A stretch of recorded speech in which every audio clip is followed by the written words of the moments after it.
Hi everyone, it's Sam, NFTstatistics, and this is your Proof Daily NFT Countdown.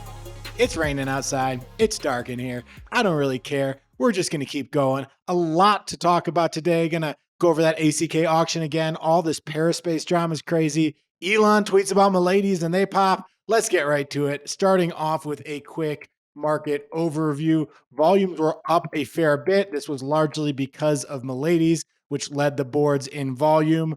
Most of the market share, again, with Blur, nothing new there. Unique buyers up as well. So it's nice to see that. Now, if you look at new wallets, this is a metric a lot of people ask me about, like how many new wallets are coming to the space, buying an NFT for the first time. You can see on the chart on the left that that is really in a bad spot, kind of back to levels that we were in May, June of last year. There were about 80 new wallets yesterday that bought a Milady for the first time. So not even a ton from that. And I kind of zoomed in on this chart. The one on the right here just looks at the past 100 days. You can see we got a little bit of a rebound, 800 new wallets buying an ETH NFT for the first time yesterday. But this metric, by and large, kind of in a bad spot. In terms of large cap index, price is down bad again. We had a little bit of a rebound in Azuki, but real weakness in Pudgy Penguins, Kodas, Bored Ape Yacht Club ecosystem. Someone did sweep 9 Bored Apes this morning, though. A poker player, I think from China.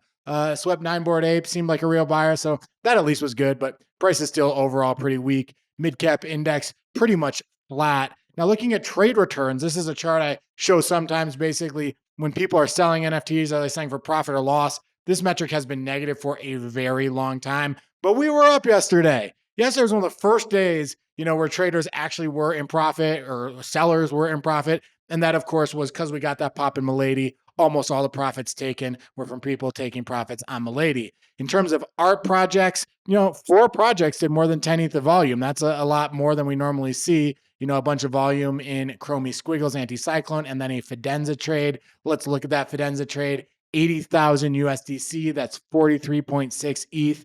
Lower end of the range of what we've seen in Fidenzas, but we've seen everything trending lower. We had a fuzzy Chromie Squiggle sell for 9.2, an archetype for 9, I believe 9.1 WETH, and then a harvest, kind of this dual chrome, just 2 colors. This sold for 4 WETH. That's quite low for this color palette. Historically, the sales for this palette have been in the 7 to 12 ETH range. So pretty much everything on the screen here, is people reaching for WETH bids and at the low end of the range of what we've seen.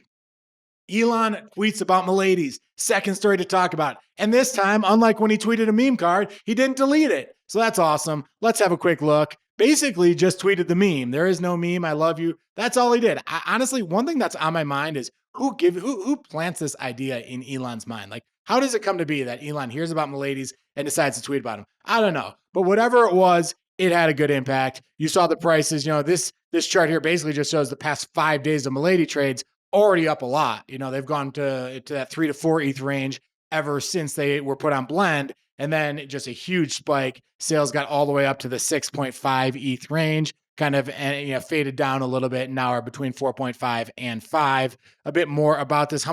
This is new wallets, not new wallets. These are people who bought a Milady for the first time. You can see about 350 wallets that bought a Milady for the first time. And then one chart, you guys know I like to look at is how many NFTs that hadn't sold for 3 months were sold for the first time. You saw a little bit more than 400 of those. I think we're getting new interest in this. I think that this chart, when you have a lot of new NFTs that come to market that hadn't sold for a long time, it can be a big problem when you're not getting new interest, new people coming to the table. But with Miladys, clearly we have new people coming to the table. This 400 plus number wasn't as high as when it first got onto Blend, and we saw almost 600 Miladys that hadn't traded for 3 months sell. So overall, I think these charts are pretty fine. Interesting to see just kind of how this project is pumping. If you look at the chart here, you can see going back to about a year ago, just completely on fire. This is the one NFT along with Remilio, kind of the little brother of Miladys, that is completely bucking this bear market trend.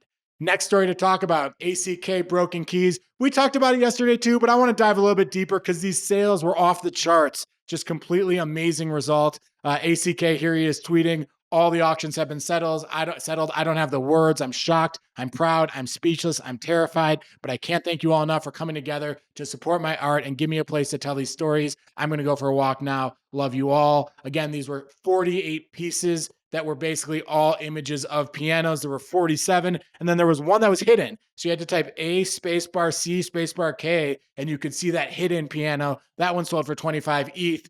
In total, it was 756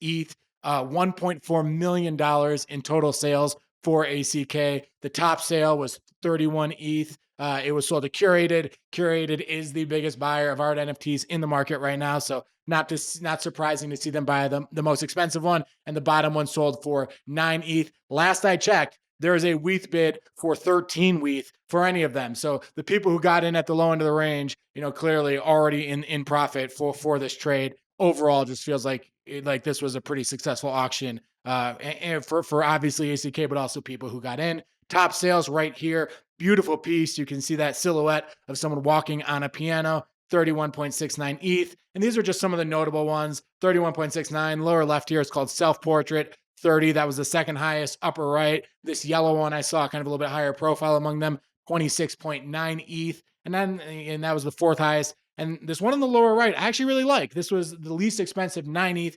Congratulations to whoever bought that. Really nice purchase. Love to see that. Here's Alpha Centauri Kid. He kind of just kept tweeting. He said, "I'm in shock, pure fucking shock." And then one more here, basically just saying, for the rest of my days, I will wake up thinking about you, the collectors, and everyone else who supported this collection. One of the things I think about ACK, first of all, I said this yesterday, he has been building this in public for 6 months. He's been tweeting about it, talking about it. People know that this is something he has been devoted to, put all his heart and soul in, and spent a ton of time into. And I think that made it easier for people to want to bid on this. Another thing is that ACK in all his tweets is thanking his collectors, just showing how grateful he is to the people who support him. And I think that's just something, it's so authentic. It's so clear that he means it. And I think that goes a long way. The other thing I think is that as we're seeing kind of NFTs become much more shitcoinified and sold in big bulk, with all, what we're seeing across NFTFi and other things, I think that you're seeing a few projects that have far fewer editions. These are all one of ones, but a 48-piece set with Sam Spratt skulls, it's 50-piece set. Like, those communities are much smaller. It's much easier, I think, to preserve kind of the provenance, the integrity of some of these collections. So it's interesting to see some of these smaller works kind of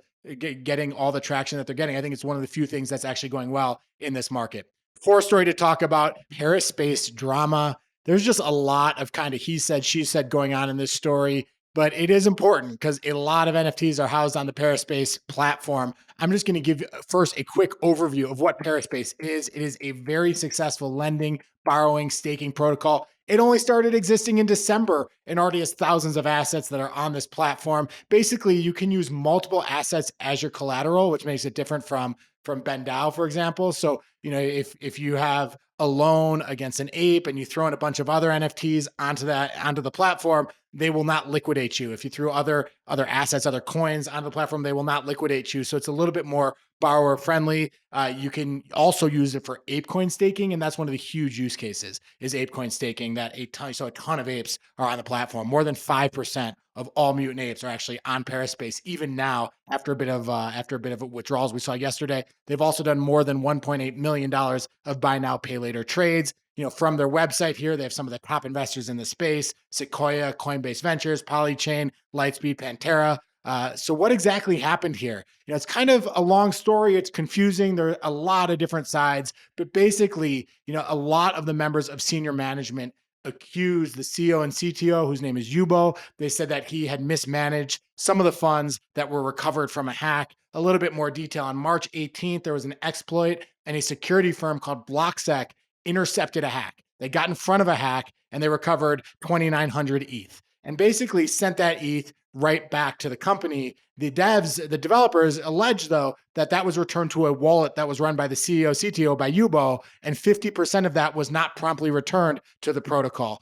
They also claim that wallet had some outflows. Now, the team yesterday or a couple of days ago basically called for Yubo, the CEO, CTO, to step down, saying that he had mismanaged these funds. He had used what felt like, customer funds towards expenses and other things, or the inflows, outflows. Yubo responded and said that there was a plan for returning those funds from that wallet to the main wallet. 50% were returned immediately or quickly, and the rest was all going according to the plan that they had. Everybody does seem to agree that the hole has been filled, though, that the ETH has been returned. There's just questions about how it was actually conducted and whether it was done in a manner that is safe for the protocol. Here is a tweet from Yubo basically making his case, and it kind of just got weirder and weirder. The people who are against him have taken over the Twitter, and they called on him to do a conversation, to come to the table, do a public conversation. He agreed to it. And then they did a public spaces where both sides argued their sides. I believe that Frank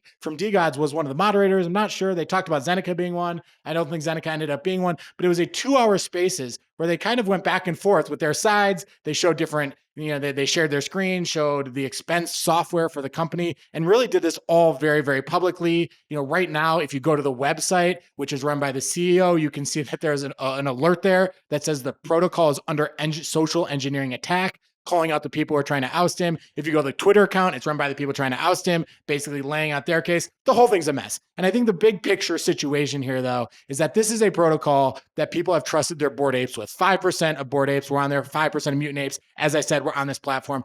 Tons of ETH was on this platform. And people are like, I don't want the protocol that I'm trusting my family's money with, that I'm trusting my savings with, that I'm trusting the money I gamble with. I don't want that to be run by a bunch of people who are fighting with each other and who can't really seem to get straight where the money is. And what you ended up seeing was a huge outflow. Yesterday, you saw there was something like 4,800 NFTs on the platform. That went down to 2,600 yesterday, down about 40%, the biggest outflow that you've seen. Here is the daily active users. You can see that there are more than 1,500 active users yesterday. Normally, that's a good thing when your active users are up 3x from the high ever, but this was a bad thing because everyone was trying to withdraw their assets. Some people on my Twitter said they spent over $200 in gas fees trying to get their assets off ParaSpace. So overall, we just have a crisis of confidence. I think for the management team to be arguing about this publicly and stating their sides and all these different things, it just doesn't help anyone.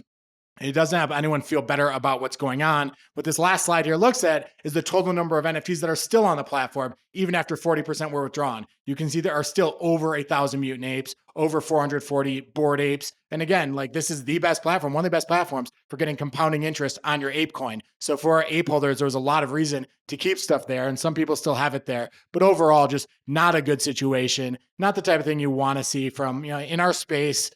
It's all about, it's a trustless space, but sometimes you end up trusting these platforms. And when you trust them, it has to be bulletproof. So when you see these chinks in the armor, when you see this fighting going on, just makes it a little bit worse. So hopefully they can get it resolved. One thing I will say is that this platform went from nothing to being one of the absolute top players in the lending space in just 5 months. So clearly they've built something that people like. Yeah, and hopefully over time they can re-earn that trust, get a bit more stability. We'll see how it plays out. Lastly, let's talk about a couple notable sales. The first is this sale by Bongdoe,